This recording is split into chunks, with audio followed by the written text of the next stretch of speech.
যারা দাবি আদায়ের লক্ষ্যে এই দাবি আদায়কে পুঁজি করে যারা আন্দোলন করে রাস্তার মধ্যে রাজপথে, এই সরকারের উচিত তাদের জন্য ঢাকা শরৎদি মাঠটাকে খালি করে দেওয়া, শরৎদি মাঠটাকে তাদের জন্য নির্ধারিত করে দেওয়া। যারা কোনো আন্দোলন করবে তাদের ন্যায্য দাবি নিয়ে তারা এই শরৎদি মাঠে অবস্থান করবে এবং এই জায়গা থেকে তারা আন্দোলন করবে।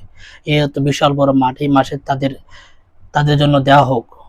কারণ তারা সামান্য কিছু মানুষের স্বার্থ হাসিল করার জন্য তারা রাস্তা ব্যারিকেড দেয়, সাধারণ মানুষের চলাচলের মধ্যে তারা সমস্যা সৃষ্টি করে। এমনকি অনেক মানুষ অনেক জরুরত কাজ নিয়ে, অনেক গুরুত্বপূর্ণ কাজ নিয়ে রাস্তায় বাহির হয়েছে, ওই গন্তব্যে বসতে পারে না ওই সমস্যার কারণে। একজন রোগী হসপিটালে যাওয়ার জন্য খুব দরকার, মানে এই তারা হসপিটালে যেতে পারতেছে না এই রাস্তার কারণে, অনেক মানুষ ভোগান্তিতে পড়তেছে। এই জন্য সরকারের উচিত ঢাকা শরৎদি মাঠটা তাদের জন্য নির্ধারিত করে দেওয়া। যারাই কোনো আন্দোলন করবে তাদের জন্য তারা যেন ওই মাঠে অবস্থান করে এবং ওই মাঠ থেকেই তারা যাতে আন্দোলন করে এই মাঠে অবস্থানরত করে তারা তাদের অনশন করুক বা যাই করুক, ধারাবাহিকভাবে যদি 1 বছরকে 100 বছর যদি তারা আন্দোলন করে, এতে দেশের জনগণ, সাধারণ জনগণের কোনো আপত্তি নেই। সাধারণ যারা জনগণ আছে তাদের কোনো আপত্তি নেই, কারণ তারা একটা মাঠ, নির্দিষ্ট একটা মাঠের মধ্যে বৈশা থেকে আন্দোলন করবে। 100,000 কোটি বছরও যদি আন্দোলন করে আমাদের সাধারণ জনগণের কোনো সমস্যা নেই। সমস্যাটা হলো তারা আন্দোলনের নামে রাস্তায় নেমে যায়। এখন বিষয়টা এরকম হলো, স্বামী স্ত্রী ঘরে ঝগড়া করছে, এই সমাধানের জন্য রাস্তায় আন্দোলন করে। এই একটা অবস্থা হলো। এতদিন কোথায় ছিলেন আপনারা যারা এখন আন্দোলন করতেছে, রাজপথে নামতেছে, আমাদের এই দাবি আমাদের ওই দাবি আপনারা পূরণ করেন, রাজপথে নামতেছে, আপনারা এতদিন আন্দোলন কোথায় ছিল? এতদিন তো একটা আন্দোলন করেন নাই। এতদিন কি আপনাদের প্রয়োজন ছিল না এই দাবিগুলো আদায় করার, বা এখন যেগুলো প্রয়োজন এগুলো কি 5ই আগস্টের আগে আপনাদের প্রয়োজন ছিল না? তাহলে আপনারা কেন আন্দোলন করেন নাই? কেন সরকারের কাছে, সরকারের যারা দায়িত্ব ছিল তাদের কাছে যান নাই যে আমাদের এই সমস্যার সমাধান করে দেন?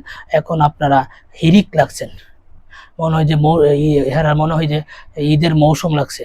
এই একদল আন্দোলন করা যা তারা তাদের এই যে যে উদ্দেশ্য নিয়ে আন্দোলন করে উদ্দেশ্য সফল হয়ে যায়, আর এক দল এই মাঠটা দখল করে, এই দল যা আর এক দল মাঠটা, মানে লাগাতারে এইভাবে মানুষকে কষ্ট দিতেছে, এইভাবে মানুষকে হয়রানি করতেছে।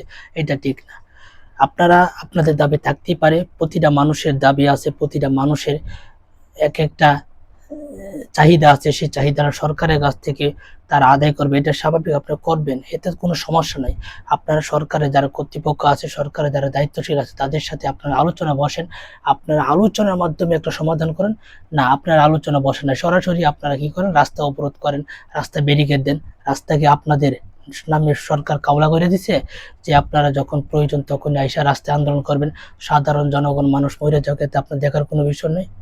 এই জন্য সরকারের উচিত ঢাকা শরৎদি মাঠটা তাদের নামে বরাদ্দ করে দেওয়া হোক, সরকারিভাবে নির্ধারিত করে দেওয়া হোক এবং সরকারিভাবে ঘোষণা করে দেওয়া হোক। যারাই আন্দোলন করবে, ন্যায্য দাবি আর অন্যায্য দাবি যেটাই হোক তাদের, তারাই আন্দোলন করবে, তারাই শরৎদি মাঠ থেকে অবস্থান করবে, এই মাঠ থেকে তারা তাদের আন্দোলন চালিয়ে দেবে। রাস্তাঘাটে কোনো আন্দোলন করতে পারবে না। 100 বছর 100 কিয়ামত পর্যন্ত যদি আন্দোলন করে, এতে আমাদের সাধারণ জনগণের কোনো সমস্যা নেই।